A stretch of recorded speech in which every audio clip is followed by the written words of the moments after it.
Hello students, let's read the question. Pheloderm is formed from vascular cambium, phelogen, fascicular cambium या interfascicular cambium.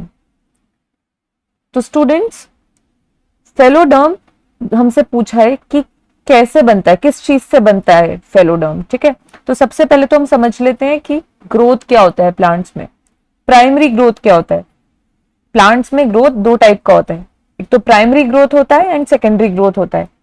Primary growth होता है the growth of the roots and stems in length with the help of apical meristem. The growth of root and stems in length with the help of apical meristem is known as primary growth. ठीक है, primary growth जो होता है वो monocots and dicots दोनों में होता है. ठीक है, but apart from primary growth जो डाइकॉट प्लांट्स होते हैं वो another type of growth show करते हैं जिसको हम बोलते हैं सेकेंडरी ग्रोथ. सेकेंडरी ग्रोथ में क्या होता है, the plants exhibit an increase in girth. Increase in girth को हम बोलते हैं सेकेंडरी ग्रोथ एंड ये होता है हमारा डाइकॉट प्लांट्स में. मोनोकॉट्स में सेकेंडरी ग्रोथ नहीं होता.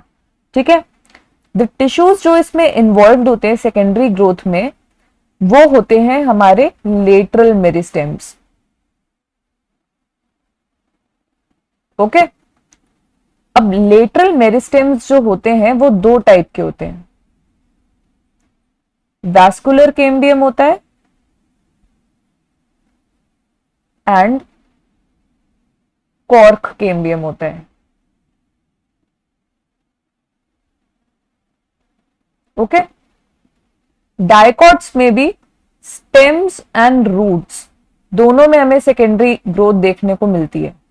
ठीक है, तो वैस्कुलर कैम्बियम जो होता है ये मेरिस्टेमेटिक लेयर होती है एक, that is responsible for cutting off the vascular tissues which are xylem and phloem. ठीक है, अब अगर हम स्टेम की बात करें तो यंग स्टेम में it is present as a single layer between the xylem and phloem. ठीक है, जिसको हम बोलते हैं प्रोकेम्बियम. बट प्रोकेम्बियम जो है वो प्राइमरी मेरिस्टेमेटिक टिश्यू है. It is a primary meristem. ठीक है, ये प्राइमरी प्लांट बॉडी में प्रेजेंट है. पर जब प्लांट सेकेंडरी ग्रोथ शो करेगा तो प्रोकेम्बियम के सेल्स जो है वो मेच्योर होके बनाएंगे हमारे फैसिक्युलर कैम्बियम. ओके, इसको डायग्रामेटिकली अगर देखें तो ये है हमारी डाइकॉट स्टेम का ट्रांसवर्स सेक्शन. वैस्कुलर बंडल्स यहां हमारे रिंग में प्रेजेंट है लाइक दिस. ठीक है, अब यहां प्रोकेम्बियम के जो सेल्स हैं उनको हम रिप्रेजेंट कर सकते हैं इस लाइन से. येलो कलर की लाइन है जो, अब येलो कलर की ये जो लाइन है ये हमारा प्रोकेम्बियम को रिप्रेजेंट कर रही है. अब आउटसाइड जो है प्राइमरी फ्लोएम प्रेजेंट है एंड इसके इनसाइड जो है प्राइमरी जाइलम प्रेजेंट है. ये हमारी है यंग स्टेम. ठीक है, पर अब ये प्राइमरी प्लांट बॉडी में है, ये प्राइमरी प्लांट बॉडी में है तो हम इसको भी यंग स्टेम है ये. जब पर प्लांट मेच्योर होगा, ठीक है, और सेकेंडरी ग्रोथ शो करेगा तो when it will turn into adult तो फिर जो प्रोकेम्बियम के सेल्स हैं वो डिफरेंशिएट हो जाएंगे, वो कन्वर्ट हो जाएंगे फैसिक्युलर कैम्बियम में, या फिर जिसको हम बोल सकते हैं फैसिक्युलर कैम्बियम भी हम इसको बोल सकते हैं, हम इसको इंट्राफैसिक्युलर कैम्बियम भी बोल सकते हैं बिकॉज ये फ्लोएम और जाइलम के बीच में प्रेजेंट है. तो हम इसको ब्लू कलर से रिप्रेजेंट कर सकते हैं फैसिक्युलर कैम्बियम को. ओके, अब इसके साथ साथ जो दो वैस्कुलर बंडल्स के बीच में जो सेल्स हैं उनको हम cells of the medullary rays बोलते हैं. ये भी डिफरेंशिएट हो जाएंगे, ये भी मेरिस्टेमेटिक एक्टिविटी को एक्वायर कर लेंगे एंड ये भी कैम्बियम के सेल्स बना लेंगे. इस टाइप के कैम्बियम को हम बोलेंगे इंटरफैसिक्युलर cambium.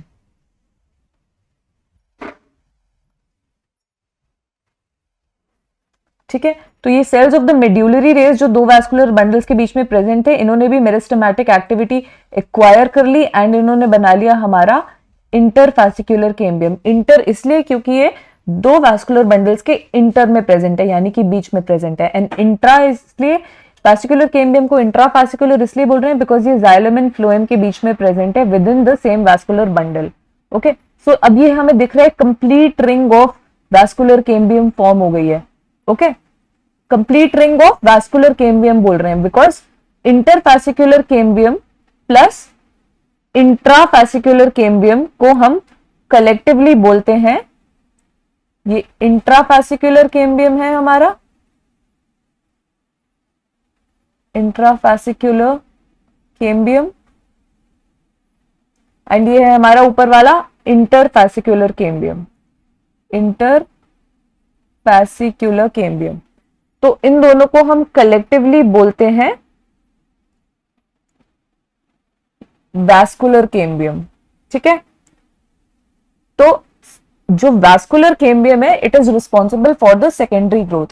It will cut off secondary xylem on the inside and secondary phloem on the outside. और जो प्रो कैम्बियम था ये प्राइमरी ग्रोथ के लिए रिस्पॉन्सिबल था प्लांट की, तो it was cutting off primary xylem towards the inside and primary phloem towards the outside.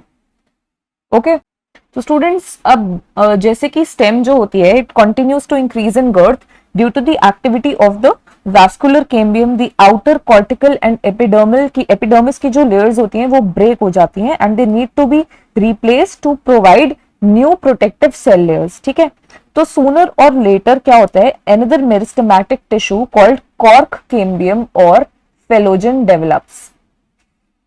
And where does it develop? It develops in the cortex region of the plant.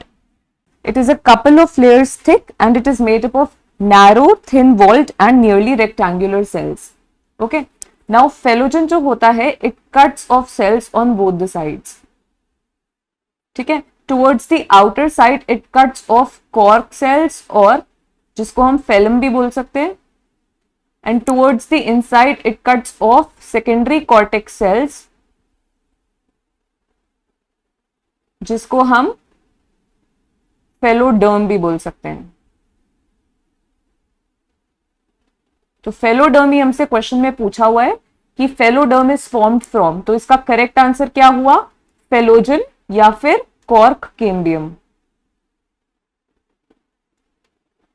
Okay, so the correct answer is option number 2 कि phelloderm is formed from phellogen. और phellem, phellogen and phelloderm को या cork cambium secondary cortex को मिला के हम एक term से रिप्रेजेंट करते हैं, कलेक्टिव टर्म इन तीनों के लिए है which is called periderm. Okay, तो ये हमने स्टेम की बात करी है। रूट्स में भी vascular cambium and cork cambium present होते हैं एंड इन दोनों का पर रूट्स में कंप्लीटली सेकेंडरी ओरिजिन होता है इन दोनों का रूट्स में। ओके, एंड ये दोनों कहां से फॉर्म होते हैं, पेरिसाइकिल के सेल से फॉर्म होते हैं, इसलिए इन दोनों का कंप्लीटली सेकेंडरी ओरिजिन हम बोलते हैं डाइकॉट की रूट्स में। ठीक है, ये these are formed from the pericycle layer. Vascular cambium and cork cambium both are derived from the pericycle in dicot roots. Okay, so dicot roots की हमने बात कर ली, स्टेम की भी बात कर ली। So phelloderm is formed from option number 2 phellogen. Option number 1, 3 and 4 are incorrect with respect to our question. So hope you understood the question. Thank you. All the best.